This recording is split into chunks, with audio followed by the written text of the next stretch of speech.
On today's show, we'll recommend an EV for a very special couple wanting to replace a Nissan Leaf, a viewer torn between the previous Chevy Bolt and the one to come, and another viewer looking for a comfortable used EV, good for the long haul. He's kind of waffling between a Mercedes-Benz EQS SUV and a Hyundai Ioniq 5. Welcome to Battery Bargains, a weekly series from the Batteries Included podcast where we make EV recommendations to order. This is episode number 47. I'm Dominic Yoni, and I am joined today by Martin Lee from the EV News Daily podcast. Now, if you're looking for your own bespoke Battery Bargains recommendation, send us like a 1-minute video or a short email describing your use case and budget, and we'll see about featuring your case on an upcoming episode. All right. So before we get into today's cases, Martin, we just heard back from a viewer this week whose case we tackled in our very first Battery Bargains episode. They sent an email with a video attached. So this is kind of interesting because we featured his case on our first show. So we're episode number 47. So we've missed a few weeks here and there. So this got to be like at least a year ago. Wow. he originally sent in his case, but he's found something now. And so I'll quickly read he's got a short email here, message. Hi, Batteries Included team. I don't know if you get much feedback from your Battery Bargains show. I submitted a question for your first Battery Bargains show, and I finally made a purchase. And feel free to use this video or story if you think it would be interesting or helpful for the audience. Have a great day, Dennis. Well, thank you very much for Dennis. And we're just going to roll your video because it's great, and we'll share with the audience what you got. All right. Let's get this going. Oops. Sorry. Okay. Now, can everyone in the audience use the comments? Can you hear this? Because I haven't got it coming in my ears at the moment, but maybe the audience have got it. Let us know in the comments if you can hear this.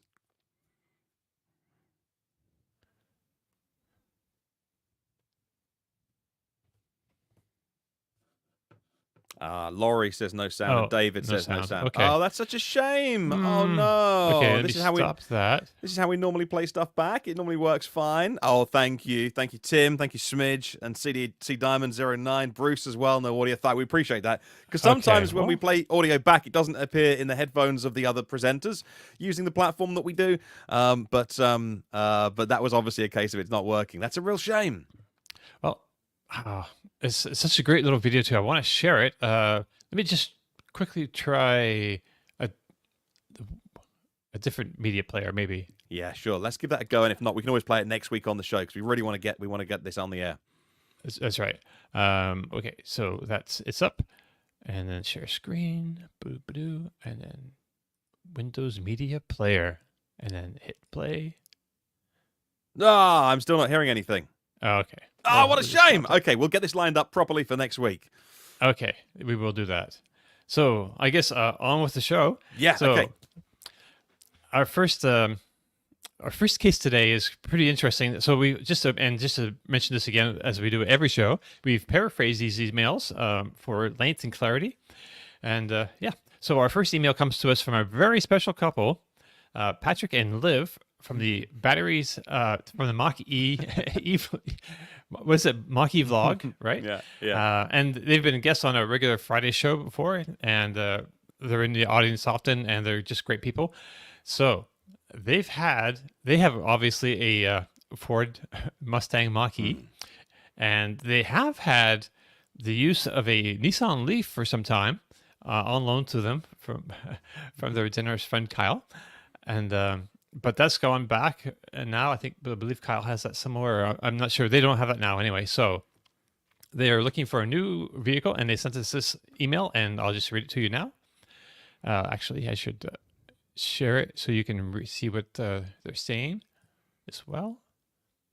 There we go. All right. So we posted our poll on Threads about which EV we might consider. Our priorities are probably pretty common with a few caveats.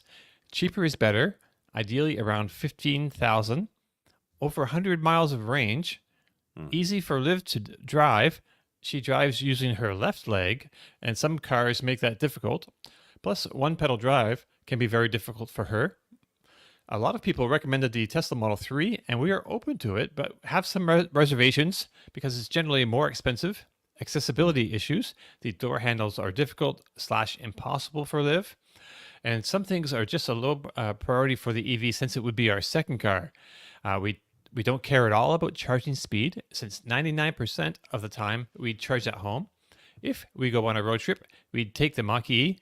And contrary to common belief, it is great on road trips for us. Also, an advanced driver assistance system like Super Cruise would be nice, but not a big deal. Patrick, P.S. We are also considering a new EV lease if we can find any good deals here in California. There are some advertised, but all of the dealers want us to come in and talk numbers. Oh, all right. Okay.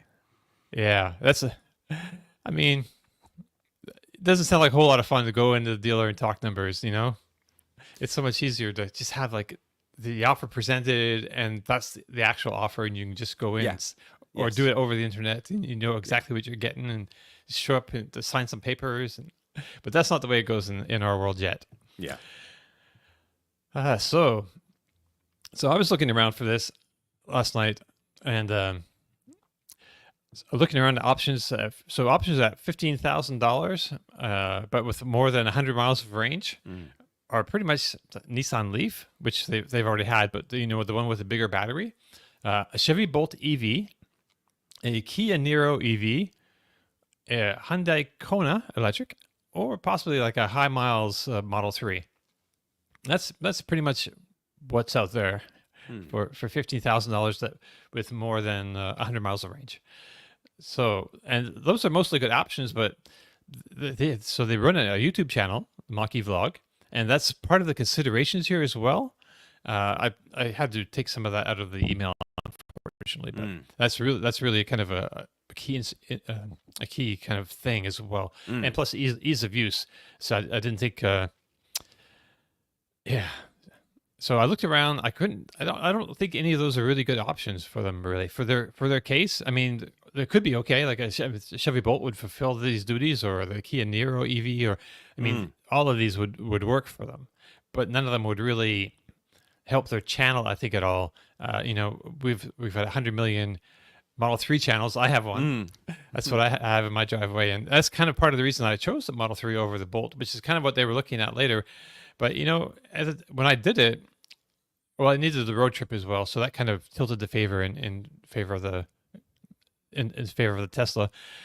But they're looking at the same kind of question, and I just don't think like either of those two are compelling for the channel right now. So I did a quick search in the San Diego area, seeing what leases are available, and I think I found a good idea here. Okay. So I found the Nissan, sorry, the Chevrolet Equinox EV RS on a 2-year lease for $99 a month and $1,475 down. So that would be coming to, for over 2 years, $3,871. So that would be less than $2,000 a year, for the car. So basically paying off some depreciation. And I'll just share the screen on the screen here, what we're looking at. I believe this was the one. No, that's a Blazer Equinox right here, $99.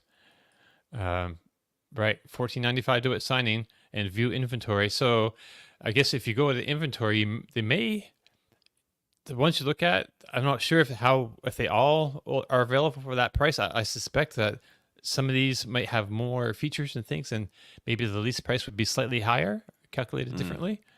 But for the area, and so the Chevrolet Equinox is kind of interesting because it's really, I don't know if it's just me, but it seems like it's really popped up in a lot of places. It's become a really popular car. So I think there's going to be an ongoing large interest in this car for now, and just with what's available, and I just would go with that. I think now is a good thing for 2 years, and then they can re-up after that. I think you found them a great option as long as that lease deal is available, and it's not like, well, we haven't got that one anymore, but there's one for $179 a month. And you're like, oh, hang on a minute, was that a bait and switch? Or maybe there are, because there are some great lease deals out there, and there are some great dealers out there as well who genuinely are there to find the right car for you and to help you in your car purchase, and not just hit this month's target. And so, I don't want to talk down to dealers because there are some great ones out there. And so that looks like a great find. Because we're in a similar situation where we need a second car, and I want to get a used EV that's a little bit older, that I don't feel so protective about. And I'll give you an example of that is that day before yesterday, on Monday, I put both kiddos in the car with a picnic that wasn't accessible to them, and all I had to do was come back and get the water bottles in the house. And in 45 seconds, my 6-year-old had found the picnic bag, given a yogurt pouch to my 2-year-old, and my 2-year-old had thrown the yogurt pouch across my Polestar, which is not a new car, but is new to me. And I just had to kind of just look at the sky and think, right, there's now yogurt on the Polestar, so I'll go and get a cloth and wipe it all off before it gets stinky and smelly. So I want something like an old Zoe, which you don't have, or an old Leaf, which they've done. And the other one is a Golf as well, because Golf bits are really popular. So if any of the mechanical bits of an e-Golf, suspension arms and brake pads and all sorts, the Golf bits are really available, not just genuine VW bits, but factor parts as well. And so that is definitely on my list. So an e-Golf is 100% on my list. But I think if there are those kind of lease deals out there as we get towards the end of the year and people are hitting either November target or yearly targets and getting those out there, Dom, I think you've done a great job with that. Oh, thank you. Thank you, sir. Appreciate that. And welcome to the joys of fatherhood. I mean, you've been a father for some time now, but I mean, it's an ongoing thing, and it sounds like a lot of fun. It was one of the worst ones. Luckily, the Polestar has a glass, a panoramic roof, and the yogurt wipes off quite nicely from glass. But the upholstery took a little bit longer.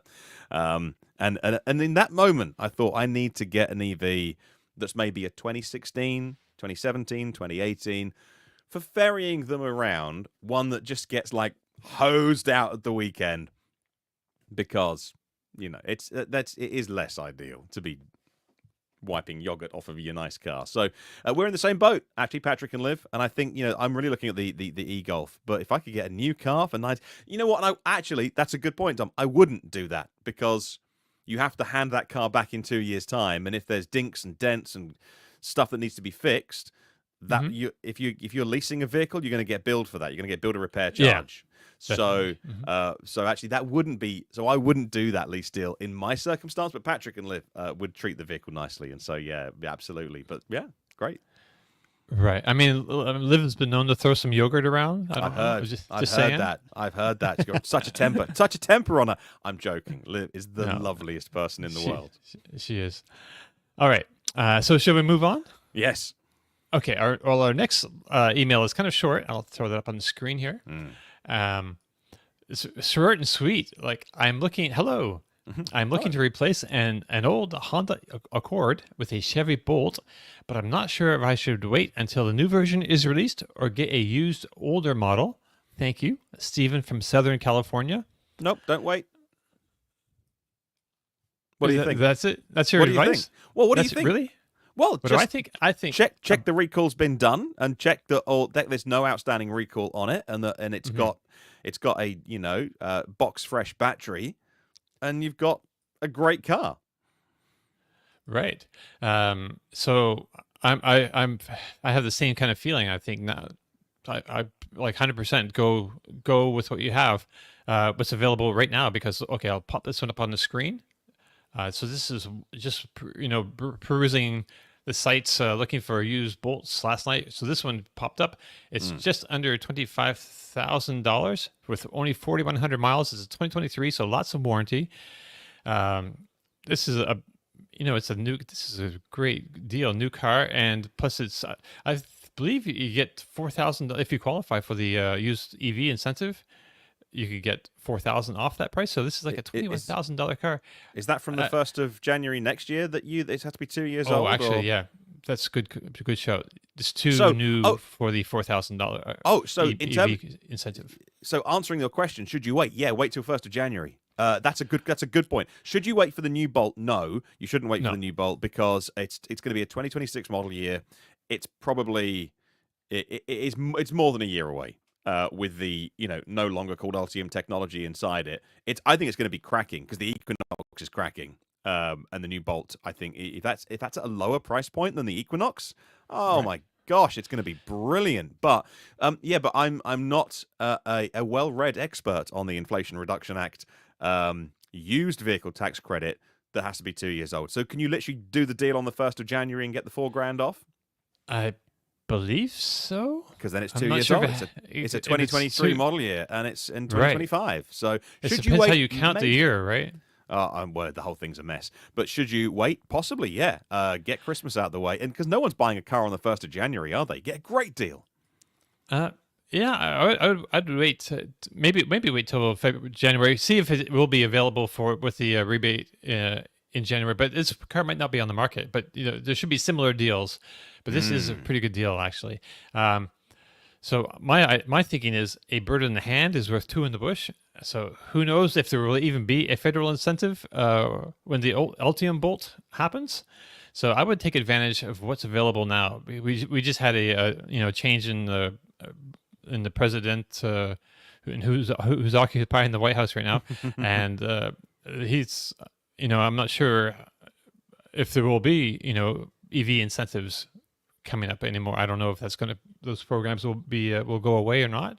So there's some uncertainty that I would consider taking advantage of what you can take advantage while you can in this juncture in time. I don't know. Yeah, well, What do you think, Martin? He's not in the job yet. Anyway, he's not in the job till January, so he can't do anything until then. Right. Even after that, the Inflation Reduction Act is a beast of a thing, and there's some bits of it that could be rolled back, and there's some of it that really can't because the investment is in the hundreds of billions, and it's long-term investment, and you can't just wipe that out overnight because the money is not been allocated and spent already, and so you'd face just a bazillion legal challenges from battery makers and all sorts, and so you can't you can't wipe that out overnight. Some bits you probably could whittled them down if you wanted a sort of more of a hollow victory, as it were, just to get a good headline, and that could be, I don't know if you could, and there are too many Republicans in red states that would just see just a jobs massacre if you pulled all of that funding, and they would oppose it anyway. And I have already said we would oppose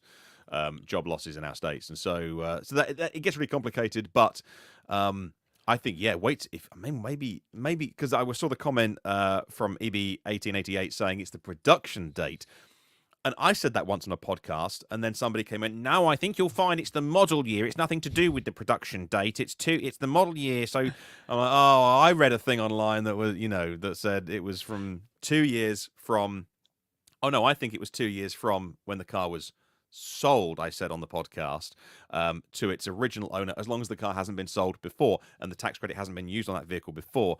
And somebody went, "Oh no, it's the model year." So okay, right. Sorry, I was wrong. So I don't know what the answer. Nobody seems to know what the answer is. But so I was just had a thought while you were talking. In case the old Bolt, if he really wants the new Ultium Bolt, if he really wants it, maybe just get an Equinox right now. It's it's just a little bit more than the Bolt will be, I think. But I think you get more car, and a lot of people are really happy with it. So I would say go test drive an Equinox, and then I don't know if you can test drive a Bolt or not. Maybe there will be one on Turo or something. So that's maybe something to look into. But I don't know. I think just take the Equinox maybe for a spin and see what you think. They're in Southern California as well, so they could probably get on that same kind of lease deal that shared in San Diego. The no longer called Ultium technology does have lots of benefits to it. They say they'll be turning on things like vehicle to home, not vehicle to grid, but vehicle to home, right, on all no longer called Ultium vehicles.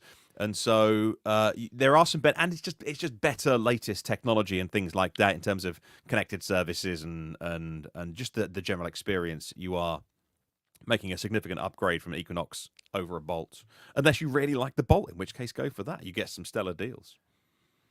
Mark says, Mary paid off Dom to sell Equinoxes today. I wish.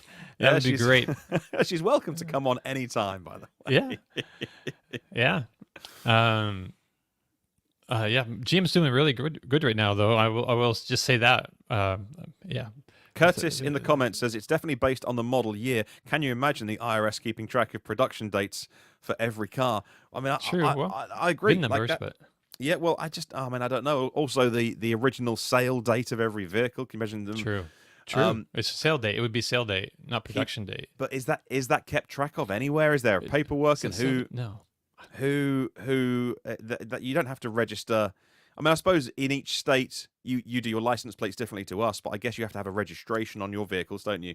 Yes. Whereas we have a single body that knows when a car was first registered over here in terms of the DVLA. But you sure it's not model year? Because if it's a 2023 model year, that everything gets cheaper on the 1st of January. I'm going to find that out and do an EV News Daily podcast on should you wait until the 1st of January to buy a used EV. We should probably look up this answer, dig into the law, and yes, we should have an answer on our next episode. And when does your new band take helm? Is it the 6th of January? And so there's a 5-day window before things can start to be cancelled. Yeah, you never know how that's going to all go down. But we should probably move on to our last email for the day. Yes. So this one's a tricky one, I think. Hello, podcasters. Oh, I should pop that up on the screen so you can see what we're talking about here.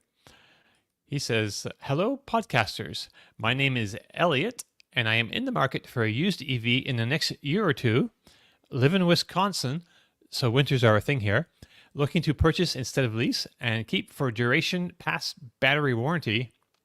I have a Rivian R2 on reservation, but I'm not sure if I can wait that long. I'm single and like to road trip, but also need enough space for family members to be comfortable. I currently have a Tesla universal charger installed from when I flex leased a Polestar 2 for 5 months. I didn't care for the Polestar 2 in ride quality, too harsh. ADAS, that's advanced driver's assistance system, and route planning. So I have seen amazing price drops on the Mercedes-Benz EQS SUV and decided to go sit in one. Liked it a ton. Also sat in an EQE SUV, but the EQS has more legroom in the back. I test drove and liked the Hyundai Ioniq 5, but the ride position felt weird and obstructed the dash. I'd wait for the 2025 models to roll out, which has better updates. Overall, for long-term use, I think the Ioniq 5 would be cheaper to own/maintain. I was quoted $1.2 thousand for 6 months of insurance on an EQS, which is double compared to my current Infiniti Q50. What would be a better value for comfort and long-term use, or should I be looking at something else? Also, would Carvana be a viable option as well? Thanks all. Love the work and recommendations you guys do. Keep it up. All right. Well, we will keep it up. Thank you very much for that letter, Elliot. And this is a conundrum. Yeah. What do you think, Martin? Anything pop into your head right off the top? Like, he sounds like he's like torn between a Hyundai Ioniq 5, which feels uncomfortable to him, yes, and a Mercedes-Benz EQS SUV, which is very comfortable, but also, at another end of the market, you would think. Yeah, if you like to see, I like to road trip, and I like to have family members with me. So you need space, you need fast charging. What about looking at those the bigger vehicles on EGMP from Hyundai and Kia? Have you thought about those? Have you thought about the Kia EV9? You can get some stellar deals. You can get into one of those for not much more than Ioniq 5. Actually, the base model Kia EV9 still charges very quickly. Still a very nice vehicle. Loads of space, just tons of space. You talked about the EQS having more room in the back. It's really big. And then if you're not in a hurry because you've got an R2 on order, and it seems like you said in the beginning of your email, you're happy to wait a little bit, consider that the Hyundai Ioniq 9, formerly 7, S-E-V-E-N, but now numerical 9 because it's the same as the Kia EV9, is coming as well. And that could have styling that really appeals to you. It's pretty much going to be the concept car as they keep doing with these concept cars, bringing them to market. Not much different. We've seen loads of spy shots already, but I think in the next 2 weeks, I think it is November 14th, it's sometime, Hyundai are going to show off the final Ioniq 9. That's going to be made at Metaplan in Georgia, and so again, that should have access to $7,500 federal tax credit. It's made in the US. They'll get all the battery stuff sorted out. I think the Ioniq 5, when the first one's coming out of Georgia, may just have the 3750 because it's made in the right place, but I think they've got to change some battery stuff on it. But Hyundai might chip in, because until now, Hyundai's been chipping in the 7500 themselves, and it's been hitting the bottom line. They can make more money by making the cars in the right place with the right batteries. It sounds like you want to travel long distances in comfort, and I would have a look at those two large vehicles, because I'm massively impressed by the Kia EV9, and there's no reason why the Ioniq 9, which goes into production in 2025, and you're not in a hurry, wouldn't also be absolutely so good for those big armchair moments. Especially when you want to get the armchair rests down and just lean back, and the family in the back as well. And I think you should look at those, because, it is as big as an EQS SUV, but without all of that premium on the insurance and the cost and all that. I did cut out of his email. Don't need a 3 rows. So that part wasn't in the email. It was kind of a lengthy email, so I had to chop out a few things. But he's not really looking at. He doesn't really need a 3 row, but he wants to travel comfortably doing long distances on road trip. In which case, if you don't want the size of that, then go smaller to the Ioniq 6, and then, as we were talking about with Kyle last week on the Friday show, he's just been doing tons of miles in the Ioniq 6. It's just such a range monster. And I think last month they sold something like 5,000 Hyundai Ioniq 5s in the US. It was 4,000 or 5,000, and then just a few hundred EV 6s. The Ioniq 6. What am I thinking of? EV6 Kia. Is that what I'm thinking of? No. Sorry? I think that was the one. It was Hyundai sold only a few 6s, and so maybe have a look at that. Because again, road trip monster, charges really quickly, fantastic platform. You didn't mention anything in your email about software and connected stuff and wanting to be cutting edge technology, right? Which it's not, if I'm honest. Right, it could be better. They have given a specific date in January about when the Tesla superchargers turn on as well. So you get access to those. Have a look at those cars.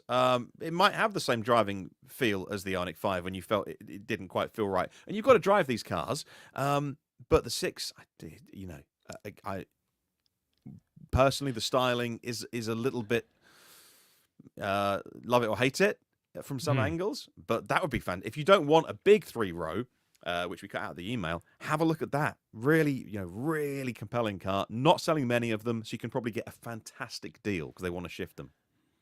Well, I looked around last night and I found this deal, and I think Elliot should just go in and indulge himself. No, come on. He said the insurance was expensive. You got Mercedes-Benz EQS 450 plus, 10,000 miles on a used one you've brought up on screen.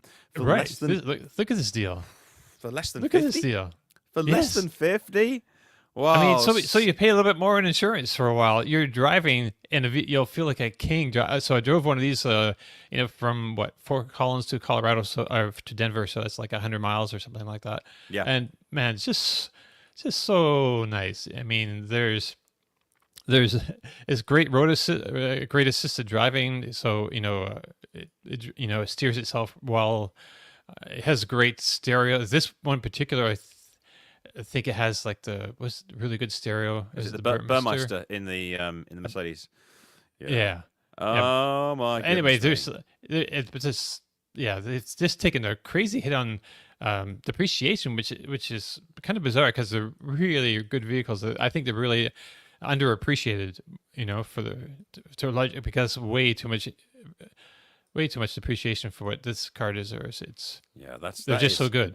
A year old. 10,000 miles. It'll still feel new to you anyway. Oh, yeah. It will still smell like a new car. Jorge says, watch out Mercedes-Benz service. I don't know what the service schedule is, whether it's 12 months or 24 months on those. And again, if you want to maintain the warranty and then resell it and stuff, you probably should have the servicing done. You don't want to keep expensive cars out of warranty too long, generally, unless you have a little fund set aside for it. Yeah. So generally speaking, but I think that's a curveball that you've thrown him, because I thought he almost dismissed it, and then you've gone, oh, actually, maybe, But maybe. So I did have an alternative though. Go on then. So I said, okay, I said no to the Ioniq 5 because it's not comfortable for you. Why go with the Ioniq 5? Maybe EV6. I did find, I won't share it on the screen right now because I have something else in mind, but I found like a 2022 EV6 wind, so over 300 miles of range, and it's got the 800 volt system, so it charges super fast. All those EGMP cars from Hyundai, Kia, Genesis, they all charge great. But $26,000 basically, with 16,800 miles, a few miles. But that's another option. So you get that same platform as in the Hyundai Ioniq 5, but it might fit you better. But if that doesn't work, then after I went through that, I'm not sure how I missed it. And somebody mentioned this in the comments already, and I'll just share this on the screen. But the Genesis GV60 might be of course. Have a the look exact at this car you're looking for. This is because it feels like a Mercedes. Right. It's got. Oh, I can't believe I missed this, Dom. You found it. Yeah, get a GV60. You'll love it. It's got the little crystal that turns over in the middle. It's got a little premium feel, but also fantastic platform, tons of space. Great platform to be on. Go and drive one of these. Right. He's up north, so he probably wants all-wheel drive. Yeah. He mentions they have winters. It's like a brand new 2023 sitting here. This is in Connecticut. I would go and buy this and road trip it back. Yeah, it's already got snow on it in the picture. It's ready. On it. It's perfect. Hey, I have to dash in a moment. Anyway, I got to go to the school run in 15 minutes and go pick up my little one from school. So I think we might have to call it a day there. But Dom, you've done it. GV60. Yeah, no, I was pretty excited when it kind of just dawned on me. And somebody mentioned, I should mention it to. We have. I wonder if this is the Elliot. I'm not sure if that's the same Elliot. We have an Elliot in the comments, and I'm like, it's kind of not an everyday name. But yeah, some David Lutz here had mentioned the Genesis GV model. So there you go. So thank you all in the audience. That was a great shout. And I think that brings us to the end of our show. If you're looking for your own bespoke EV recommendation, drop us a line at batteriesincludedpodcast.com. If you have any questions or comments, please leave them below or get in touch with us on the social media platform of your choice. Don't forget, if you like the show, please give us a thumbs up. Don't forget, if you didn't like the show, please give us a thumbs up. Click subscribe. Tap that bell icon for notifications. Thank you all very much for joining us, and we'll see you again very soon. Ciao.